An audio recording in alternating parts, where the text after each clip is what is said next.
I grew up in this tiny little farm community, and of course I was out on a farm. Well, anyway, I guess I never had a choice. One of my earliest memories, and it's preschool, so I'm probably 5 years old. I know I wasn't in grade school yet.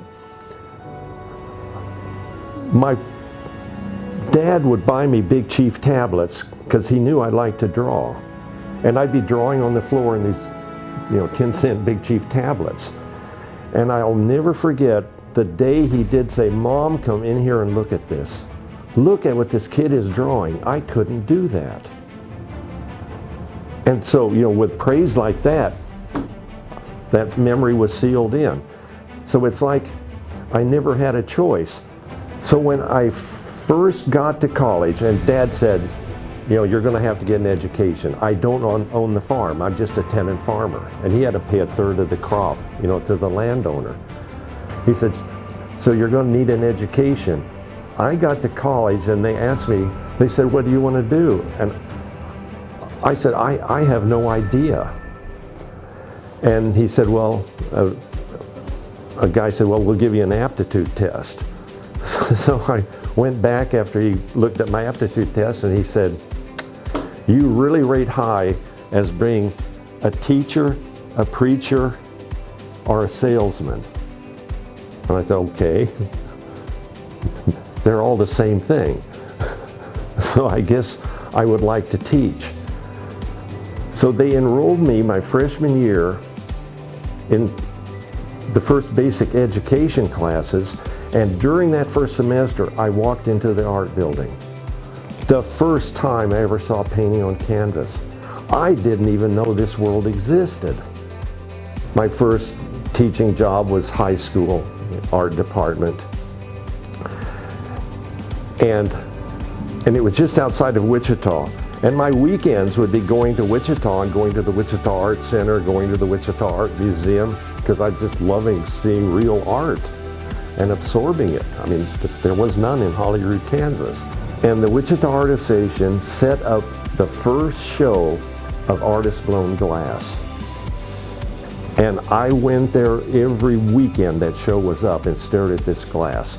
It was all the work of Harvey Littleton and his students. Harvey Littleton was the first person in the history of the world to start a glass-blowing program in a university. I owe it all to Harvey. At the end of that school year, I just said I quit. I'm going to the University of Wisconsin, where Harvey is teaching glass. That's how I was a potter, and a pretty damn good potter.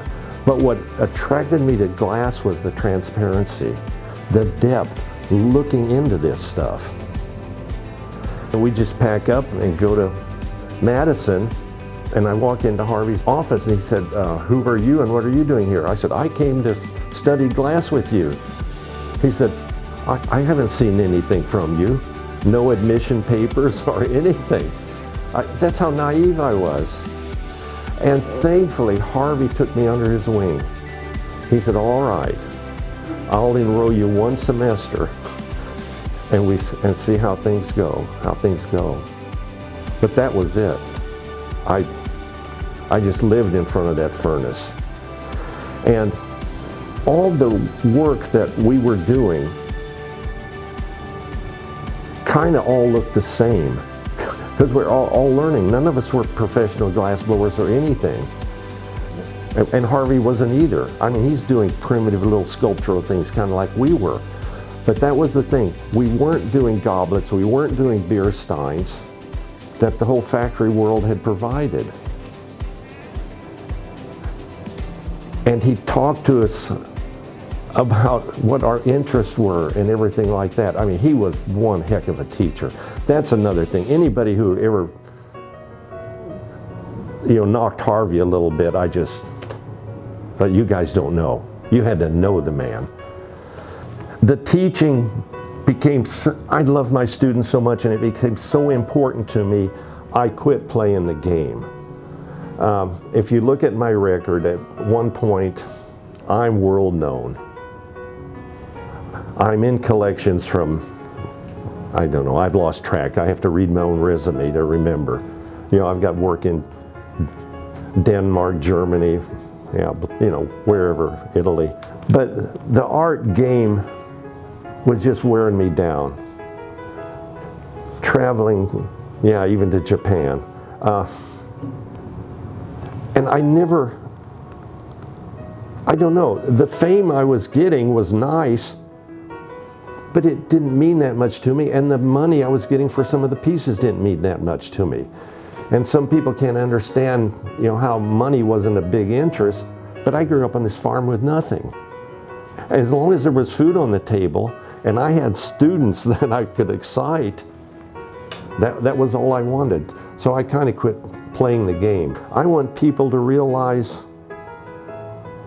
if they have a dream, thoughts about something, do it. I want my collection to be seen. I don't care about auctioning it off, money, because what I have are the really special pieces from the pioneers.